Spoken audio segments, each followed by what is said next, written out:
बहुत धन्यवाद।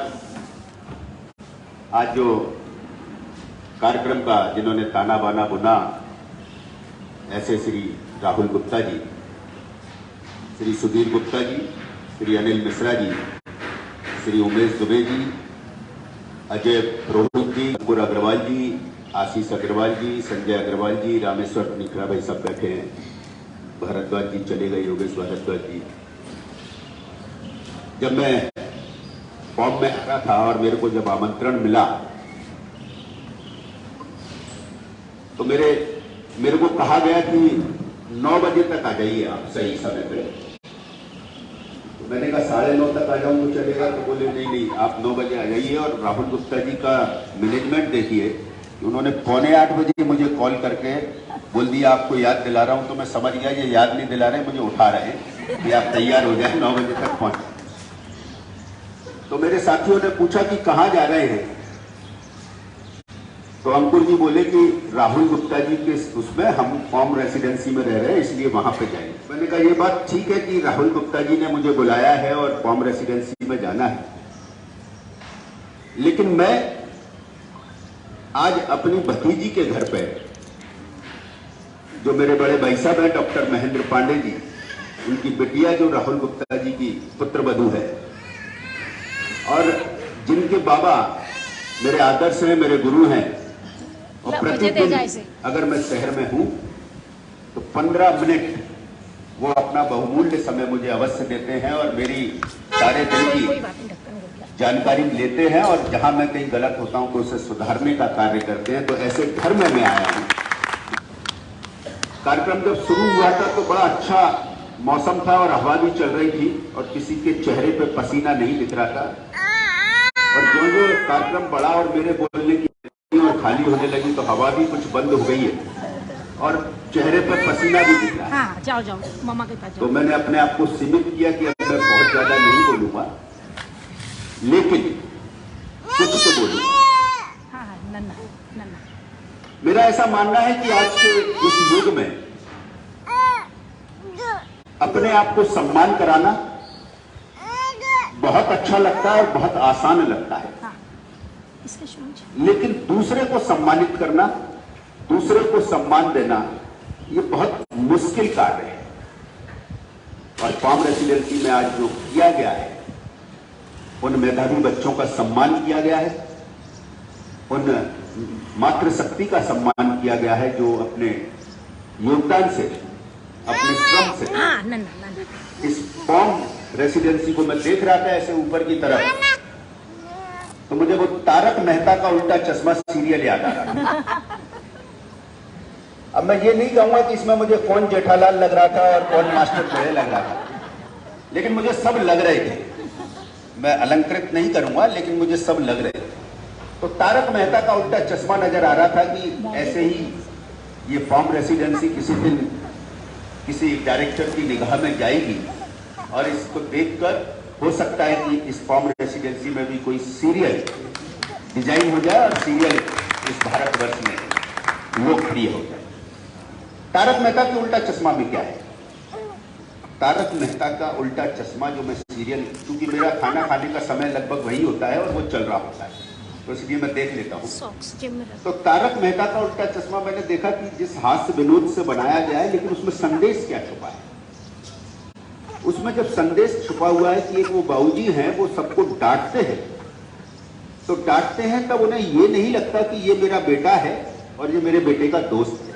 उनको लगता है कि वो सभी मेरे बेटे हैं, और सभी लोग उन बाबूजी को इतना सम्मान देते हैं तो लगता है कि वो अपने पिता को सम्मान देते हैं। तो ये जो परस्पर एक दूसरे के प्रति सहयोग की भावना, एक दूसरे को सम्मान देने की भावना और एक दूसरे का गुणगान करने की भावना जो तारक मेहता के उल्टा चश्मा में दिखाई गई है, वो फॉर्म रेसिडेंसी में देखने को मिली है। मैं इसके लिए आपको बधाई,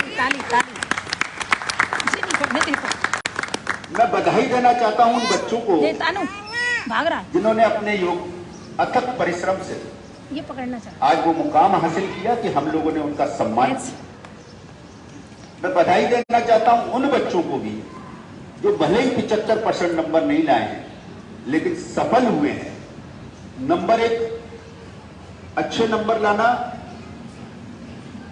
एक अच्छे पढ़ाई की है इसकी निशानी तो हो सकती है, लेकिन केवल मात्र अच्छे नंबर लाना सफल इंसान की निशानी नहीं हो सकती। इसलिए मैं उन बच्चों को भी कहना चाहूंगा जिन्होंने 75% और उससे अधिक अंक प्राप्त किए हैं, और मैं उन बच्चों को भी कहना चाहूंगा जिन्होंने भले ही 75% या उससे कम अंक हासिल किए हैं, कि जीवन में आपको विद्वान नहीं विद्यावान बनना है। बहुत अंतर है विद्वान और विद्यावान। मेरा ऐसा मानना है कि इस कलयुग में हनुमान जी से बड़ा आदर्श किसी भी व्यक्ति के लिए कोई नहीं हो सकता। आप देखिए, जब वो हनुमान चालीसा हम पढ़ते हैं तो उसकी पंक्तियां आती हैं, विद्यावान गुणी अति चातुर, राम काज करवे को आतुर, प्रभु चरित्र सुनवे को रसिया, राम लखन सीता मन बसिया, सूक्ष्म रूप दर सियहि दिखावा और विकट रूप दर लंक जला। क्या इसके पीछे आशय है कि विद्यावान थे हनुमान जी, उन्हें मालूम था कहां सूक्ष्म रूप रखना है और कहां विकराल रूप रखना है, किससे कैसे व्यवहार करना है। तो आपको अपने जीवन में विद्यावान बनना है, क्योंकि विद्वान बनने के बाद आपके अंदर अहम आ सकता है, और विद्यावान होने के साथ आप खुद का भला करेंगे, समाज का भला करेंगे, परिवार का भला करेंगे और दूसरों का भला करेंगे। इसलिए मैं सभी बच्चों को कहना चाहता हूं कि वो विद्यावान बने और अपने लक्ष्य को निर्धारित करें, अपने लक्ष्य को तय कर लें, और लक्ष्य को जब वो तय कर लेंगे और अगर उसमें सफल नहीं होते तो तुरंत से लक्ष्य बदले नहीं। लक्ष्य तय करने में कितना भी समय लगा ले, लेकिन लक्ष्य को पूरा करने के लिए सब कुछ लगा दें, ऐसा मैं बच्चों को कहना चाहता हूं। उसके पीछे आशा है कि कई बच्चे उन्होंने कहा कि सब हम इस बार डॉक्टर बनना चाहते हैं। एक ट्राई किया और अब मेरे पे नहीं हो पाएगा, मम्मी मैं नहीं कर पाऊंगी या मैं नहीं कर पाऊंगा, और सब्जेक्ट चेंज कर लिया, बीएससी करने लगे।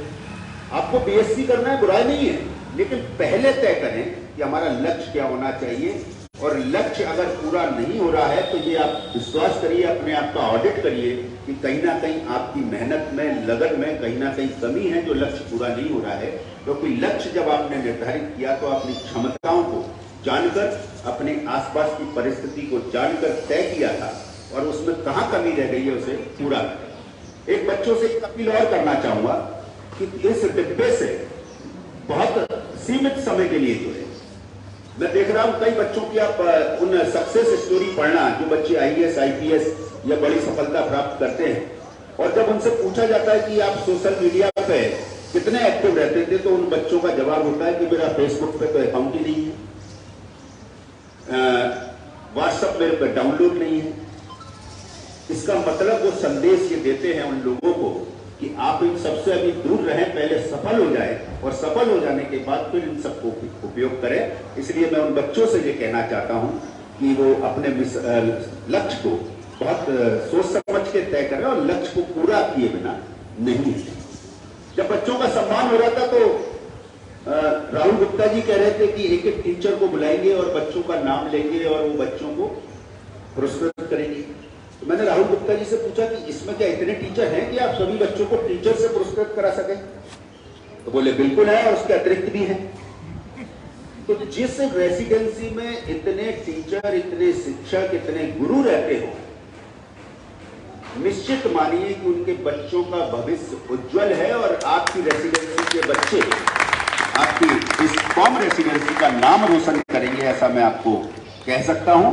आप सबने मुझे बुलाया, बोलना तो बहुत कुछ था, लेकिन अभी मौसम मुझे लगता है कि अभी फिर ठीक हो गया। लेकिन आप लोगों के सबका, और मैं महिला मातृ शक्ति का देख रहा हूँ कि मैं देख रहा था कि 10:30 बज रहे, घड़ियां बढ़ रही हैं, तो फिर मुझे याद आया कि संडे है, रविवार है, तो बहुत ज्यादा लोग तो नहीं जाएंगे, लेकिन मातृ शक्ति का एक समय होता है, उनके घर के कामकाज होते हैं, तो उन्हें जाना होता है।